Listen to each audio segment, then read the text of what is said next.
বাসায় যদি থাকে অ্যালোভেরা গাছ আর সেই অ্যালোভেরা গাছের পরিমাণ যদি অনেক বেশি থাকে তাহলে তো দেখা যায় দূর দূরান্ত থেকেও অনেক খদ্দের পাওয়া যায় যারা আমার অ্যালোভেরা নিতে আসে। আর এটা তো আমার কাছে খুবই ভালো লাগে, কারণ এই জিনিসটা আছে পিঠায় সবাই আমার কাছে নিতে আসে, আর এর জন্যই তো আমি একদম হাসি মুখে তাদেরকে অ্যালোভেরা দিয়ে থাকি। So hello everyone, this is mini blogger Lisa. আশা করি তোমরা সবাই অনেক ভালো আছো। ইভেন আলহামদুলিল্লাহ আমিও ভালো আছি। আজকে যখন ব্যালকনিতে বসে রোদ পোহাচ্ছিলাম তখন আমার চোখ পড়লো আমার বাগান বিলাস ফুল গাছটার দিকে। মাশাআল্লাহ ফুল গাছটা অনেক বড় হয়ে গেছে আর গাছটিতে অনেক সুন্দর ফুল ধরছে। ব্যালকনিতে বসে যখন রোদ পোহাচ্ছিলাম তখন হঠাৎ করে আমাদের বাসায় একজন আন্টি আসলেন। তো উনি মূলত আগে আমাদের বাসায় থাকতেন, মানে ভাড়াটিয়া হিসেবে থাকতেন। তো এখন মূলত ওনার চাকরির জন্য অন্য কোথাও নিয়ে চলে গেছেন। তিনি যদিও এখন অন্য কোথাও থাকেন, বাট আমাদের সাথে সেই ভালো সম্পর্ক এখনো থেকে গেছে। এর জন্য আন্টি মাঝে মধ্যে আমাদের বাসায় ঘুরতে আসে।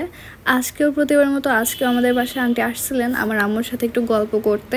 আর এর মাঝে আন্টি আমাকে বললো যে তার কিছু অ্যালোভেরা ডাল লাগবে। আন্টি যেহেতু জানে আমার সাথে অনেক অ্যালোভেরা গাছ। আন্টি মূলত ক্যামেরার সামনে আসতে পছন্দ করেন না, এর জন্য তিনি ব্যাক সাইডেই ছিলেন। তো আন্টি আমাকে দেখিয়ে দিচ্ছিলেন যে তার কোনটা কোনটা লাগবে। আর তোমাদের আরেকটা কথা বলে রাখি, আমি ফার্স্টে যখন খদ্দের বলছি, মানে ভিডিওটা শুরুতে যখন খদ্দের বলছি, তোমরা এটা শুনে আবার এটা ভেবো না যে আমি এগুলো বিক্রি করি। আমার সাথে মূলত অনেক অ্যালোভেরা গাছ, এর জন্য দেখা যায় যে আমি সবাইকে অ্যালোভেরা গাছগুলো ফ্রিতেই দিয়ে দিই, মানে খুশি হয়েই দিয়ে দিই। আমার যেহেতু অনেক গাছ, তো আমার তো অন্যকে দিলে কোনো প্রবলেম হবে না।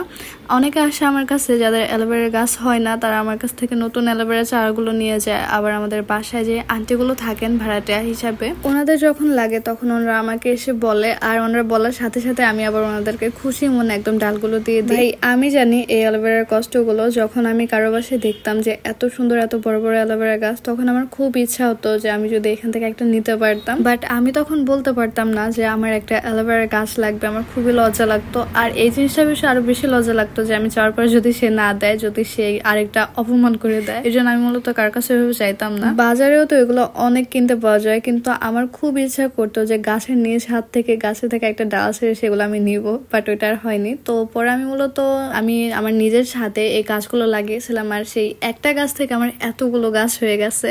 আর আমার এই গাছগুলো এখন মূলত যারা নেয় তারা তো অনেক বেশি খুশি হয়, কারণ অ্যালোভেরা এটা যে সবার কাছে কত পছন্দ বলার মতো। প্রায় সব মানুষের বাসায় অন্য কোনো গাছ থাকুক বা না থাকুক এই অ্যালোভেরা গাছটা থাকে, কারণ এই অ্যালোভেরাটা সবাই অনেক বেশি প্রেফার করে। এই অ্যালোভেরা যেহেতু একদম ন্যাচারাল, এর জন্য হচ্ছে সবাই এটা ইউজ করে। আজকে আমার বাসায় যে আন্টিটা আসছিলেন উনিও তো এই অ্যালোভেরাটা কিছুদিন পর পর ইউজ করেন, এর জন্য মাঝে মধ্যে উনি আমার বাসায় এসে অ্যালোভেরা ডালগুলো নিয়ে যায়। আমিও আন্টিকে প্রতিবারই 2 থেকে 3টা করে ডাল দিয়ে দিই, আর আন্টি মূলত অনেকটাই খুশি হয়। আর আন্টি যেহেতু আমাকে একটু বেশি ভালোবাসে, এর জন্য দেখা যায় যে আমাকে আন্টি মাঝে মধ্যে মা জননী বলে ডাকে। আন্টিকে মূলত এইভাবে আমি প্রত্যেকবারে ডালগুলো দিয়ে দিই। আর আন্টি